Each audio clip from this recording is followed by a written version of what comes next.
It seems impossible for Caitlin Clark to find any peace. No matter what she does or says, it never seems to be enough. She has repeatedly clarified that she does not want her identity co-opted to further political narratives, hate, or bias. Her priority is simply basketball. She just wants to focus on her performance on the court and nothing else. She's only uplifted her peers. She's only uplifted the league, both, literally, figuratively, metaphorically, any way one can do lifting, to the point her back hurts, literally. Honestly, I can't fathom navigating her daily life while being bombarded by the digital notifications she constantly receives. I know how draining it is when I deal with even a fraction of that negativity. It's just exhausting to see it again and again. And for her to have to deal with it, it's got to be exhausting. She said the other day she's not a robot. She said the other day, as much as she tries to shut out the outside noise, it can get to her and it can be a lot and it can be exhausting.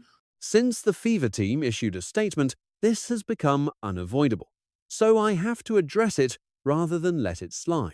The official letter reads, "To Commissioner Engelbert, it is clear that Caitlin Clark is revolutionizing the women's game. Clark is transforming women's sports. She has inspired a new generation of young girls to participate in athletics and has become one of the most influential figures in the history of women's basketball."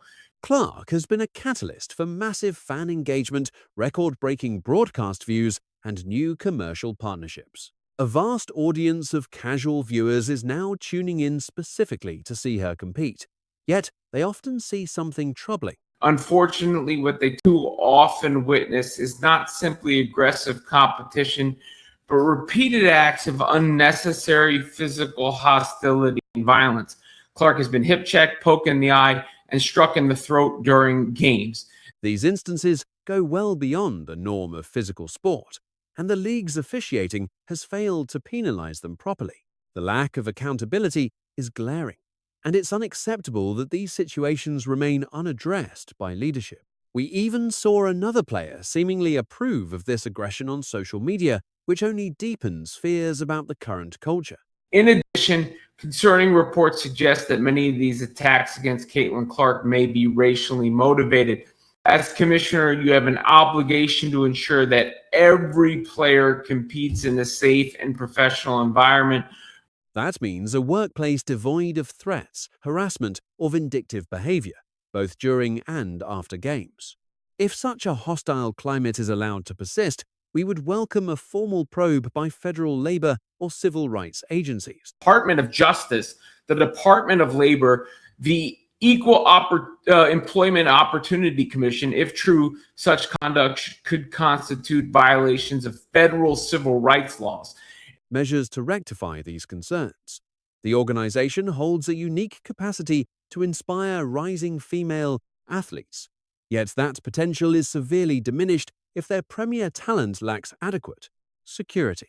Your supporters, along with the young girls viewing the WNBA as a beacon of integrity, sportsmanship, and opportunity. We request answers to the following questions by July 24th, 2026. And it says, what is your review mechanism for physical hostility and violence on the court?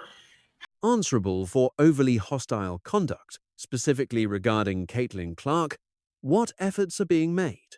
To shield players from digital harassment and external threats, we represent the Republican study. We are members of the Republican Study Committee, the largest study committee, the largest caucus on Capitol Hill, and are committed to strengthening families and protecting opportunities. As the commissioner of the WNBA is the source behind this request.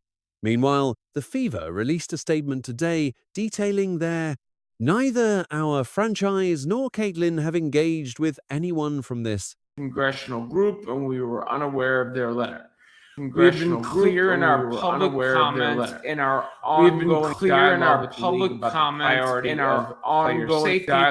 Our players and our fans know where we stand on safety. Are aware Our of players our and our stance, fans know and where we will stand on continue advocating for our roster and high professional standards across the league." Essentially, they are distancing themselves by stating they had no involvement. Now, regarding the letter itself, Look, I'm not going to sit here and tell you there aren't valid points. Look, I'm not going to sit here and tell you there aren't valid points or valid questions. It just throws Caitlin Clark back. My problem is it just throws Caitlin Clark back into the doesn't fire. want to be, Where especially since she wants to move forward. Looking at the silver lining, perhaps we have hit a breaking point where these internal league problems must be scrutinized, and transparency will provide the cure. Because I've grown tired of the gaslighting and people telling you what you see isn't the truth, like that, Caitlin Clark hasn't been on the receiving end of out-of-pocket plays. It's crap. jealousy since joining the league. It's also nonsense to ignore the cliquey, insular dynamics that have plagued this league for years. That is just ridiculous. At the same time, innocent. Other people and players having to deal with crap as a result of it that they shouldn't have to deal with. And I don't know what you do about all of that. The officiating should have been done right in the first place. Be accurate right from the start. People shouldn't have ignored the reality, and the press shouldn't have continued churning out clickbait, nonsense, and social media drama as if it represented the core issue. None of that should have occurred. I suppose, as I mentioned, the silver lining is that everyone is taking this seriously. Everybody takes all of this seriously now, and it is the end. But I can't help feel for Caitlin, because I know now that because it was Republicans too, people are going to go on the whole MAGA thing again and attack her fan base in that way. Keep track of who is acting worse or who is spewing the most vitriol. I have been shouting at the top of my lungs for ages that individuals have been exploiting her from two distinct opposing sides. Essentially claiming that the black lesbians want to bring her down. And even if there is some truth to some of these dynamics, to be unpacked in serious conversation, a lot of the folks who have been yelling and screaming stuff do so without any real expertise or genuine concern, merely to advance their own personal agendas. And then, conversely, there is the other side, insisting you must pay homage to every veteran player who came, before claiming there is excessive focus on Caitlin Clark when she did nothing wrong. While others who does anything good is really what Caitlin Clark is, and so and our fans are like, I can't keep tabs of it. I can't keep track or keep score on who's been worse or who's spouting more nonsense. And I'm just tired of everybody having an agenda about everything. Clark simply wants to lace up her sneakers and play the game. That is where I stand, and I truly hope a resolution is found for all of this. I want this addressed properly. I want it so that when someone commits a flagrant foul on Caitlin Clark, they get the foul. Appropriate call on the floor. I hope she's officiated correctly in general. I hope the WNBA officiated correctly in general. I hope protect players across the league takes. I hope the proper steps, whatever can be done, players across the league. I hope to prevent whatever can be done individuals from becoming targets of hateful, racist harassment is actually put into practice. I truly do.